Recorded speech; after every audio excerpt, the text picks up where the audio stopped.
When we study the life of Abraham Lincoln, it's important to study his personality. One of the best ways to learn about his personality is to study some of the relationships he had during his younger years. The document collection provided on this website includes 5 different primary source documents, which allows us to gain a little bit of insight into some of the relationships that Lincoln had with women earlier on in his lifetime before his presidency.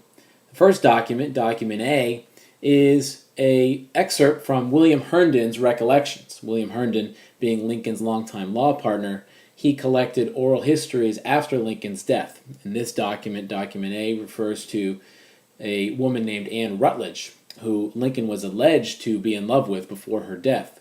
Documents B, C, and D refer to Lincoln's relationship with a woman named Mary Owens, who Lincoln was for a time engaged to. And Document E is a letter written from Lincoln to Eliza Browning, in which he describes his relationship with Mary Owens and what occurred during those years. As we take a look at these documents, there are some questions, some essential questions you may want to ask yourself, and if you're a teacher, you may want to ask your students. And among those are, what do these documents teach us about Abraham Lincoln's personality?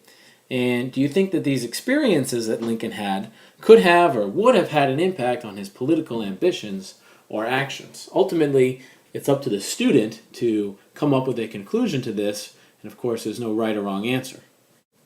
The first document in this collection, Document A, is an excerpt from William Herndon's Recollections regarding Lincoln's relationship with Anne Rutledge. Historians have to this very day disagreed over whether or not Lincoln had a relationship with Anne Rutledge or fell in love with this woman.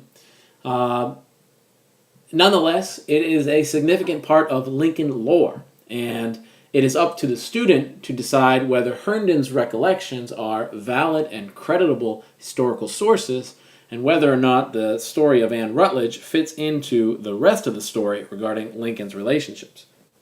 Rutledge died in 1835, and the following excerpt is a description of the impact, according to Herndon, that the death of Anne Rutledge had on Abraham Lincoln.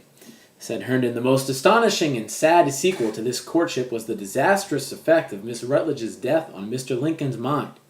It operated strangely on one of his calm and stoical makeup.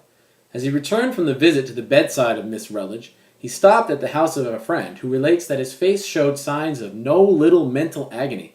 He was very much distressed," is the language of this friend, "and I was not surprised when it was rumored subsequently that his reason was in danger." One of Miss Rutledge's brothers says, "The effect upon Mr. Lincoln's mind was terrible. He became plunged in despair, and many of his friends feared that reason would desert her throne. His extraordinary emotions were regarded as strong evidence of the existence of the tenderest relations between himself and the deceased. The truth is, Mr. Lincoln was strangely wrought up over the sad ending of the affair. He had fits of great mental depression and wandered up and down the river into the woods woefully abstracted, at times in the deepest distress. If, when we read that the many credible persons who knew him at the time tell us, we do not conclude that he was deranged, we must admit that he walked on that sharp and narrow line which divides sanity from insanity." Historians don't have any direct evidence from Lincoln himself that this relationship occurred, so it's up to students of history to determine whether or not they think Herndon's recollections are credible sources. One of the things we can do to try to make this determination is put this story in the context of a relationship that came afterwards.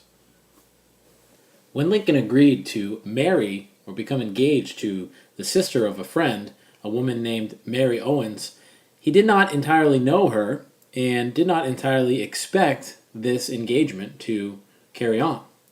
When he eventually did meet her, his opinions perhaps changed, as we may see later, but we have 3 letters between Lincoln and Mary Owens, and they shed light into Lincoln's personality and into Lincoln's courtship of this woman, and we can ask ourselves, what kind of relationship did the 2 of them have? Afterwards, we'll take a look at a letter written by Lincoln to another woman in which he discusses this incident, and perhaps there are some contradictions. The first letter we have from Lincoln to Mary Owens in this collection is a letter dated December 13th, 1836. In this letter, Lincoln conveys a genuine affection for Mary Owens.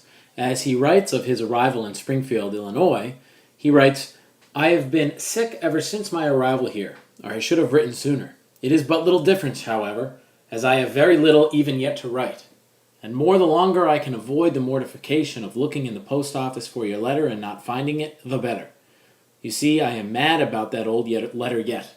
I don't like very well to risk you again. I'll try you once more anyhow." Later on in this letter, Lincoln goes on to talk about business and what's been going on in Springfield as a representative in the Springfield State Legislature, and he ends the letter by saying, "Write back as soon as you get this, and if possible, say something that will please me, for really I have not been pleased since I left you. This letter is so dry and stupid that I am ashamed to send it, but with my present feelings I cannot do any better." Here Lincoln seems to convey some sort of affection for Mary Owens and the sentiment that he misses her and that he has some sort of genuine respect for her.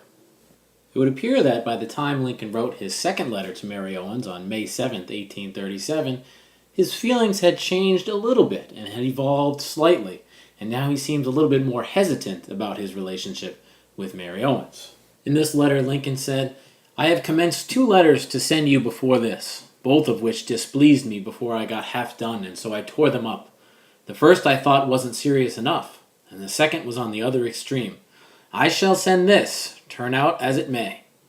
This thing of living in Springfield is rather a dull business after all. At least it is so to me. I am quite as lonesome here as I ever was anywhere in my life. I have been spoken to by but one woman since I've been here, and should not have been by her if she could have avoided it. I've never been to church yet, nor probably shall not be soon. I stay away because I am conscious I should not know how to behave myself. I am often thinking about what we said of your coming to live at Springfield. I am afraid you would not be satisfied. There is a great deal of flourishing about in carriages here, which it would be your doom to see without sharing in it. You would have to be poor without the means of hiding your poverty. Do you believe you could bear that patiently? Whatever woman may cast her lot with mine, should any ever do so, it is my intention to do all in my power to make her happy and contented, and in there is nothing I can imagine that would make me more unhappy than to fail in the effort. I know I should be much happier with you than the way I am, provided I saw no signs of discontent in you." Certainly this letter is very much open to interpretation. One can look at this and say that Lincoln is maintaining his fondness for Mary Owens and conveying legitimate concern for her and her well-being and her happiness. Another way of looking at it would be that Lincoln is perhaps looking for a way out. He is identifying some potential problems with their relationship and explaining to her that the future, were they to end up getting married, would not necessarily be a bright one or a happy one. And it's really up to the student of history to decide what exactly Lincoln's intention here is in this letter. Now we take a look at the fourth letter in this package, document D, another letter from Lincoln to Mary Owens, and this time it seems like he's leaving little doubt about how he wants this relationship to go, and the fact that he really thinks it would be best if it were to come to an end. In referring to their relationship, Lincoln said in this letter, "I want at this particular time more than anything else to do right with you, and if I knew it would be doing right, as I rather suspect it would, to let you alone, I would do it. And for the purpose of making the matter as plain as possible, I now say that you can now drop the subject, dismiss your thoughts if you ever had any from me forever, and leave this letter unanswered, without calling forth one accusing murmur from me. And I will even go further, and say that it will add anything to your comfort or peace of mind to do so. It is my sincere wish that you should. Do not understand by this that I wish to cut your acquaintance. I mean no such thing. What I do wish is that our further acquaintance shall depend upon yourself." Lincoln has clearly left in the hands of Mary Owens the choice of whether or not this relationship would continue, and ultimately it did not continue, and their correspondence did come to an end. Now, it's worth considering a number of different questions, and we should once again revisit the questions that we discussed at the beginning of the video. So the first thing we asked was, how would you describe Abraham Lincoln's personality? What do these letters teach us about his personality? What can we learn from them? Do these experiences that Lincoln had, do you think they could have or would have had an impact on his political ambitions or his political actions? It's also worth considering some additional questions. Do these letters truly demonstrate a fondness on the part of Abraham Lincoln towards Mary Owens? And do you take Lincoln at his word when he says the things he says to Mary Owens? Is he being genuine, or is he simply trying to get out of an undesirable relationship? And in an effort to take a look at the bigger picture, it's worth taking a look at, once again, that first document we looked at, the recollections from William Herndon about another relationship with a woman named Anne Rutledge. Do you believe that Lincoln would have engaged in a relationship such as the one with Mary Owens shortly after the death of a woman he was deeply in love with? Does this fit, if you will? Does it make sense that these two things would have happened? Because once again, there's a lot of historical debate about whether Lincoln truly had that relationship, since we don't have any evidence other than the recollections. I would encourage you to take a look at the next video on this website. The next video takes a look at a letter from Lincoln to a friend named Eliza Browning. And in this letter, Lincoln explains in depth what happened between him and Mary Owens, and he sheds a different light on the entire situation, and one that may change the way you think about this relationship and the way you think about Lincoln.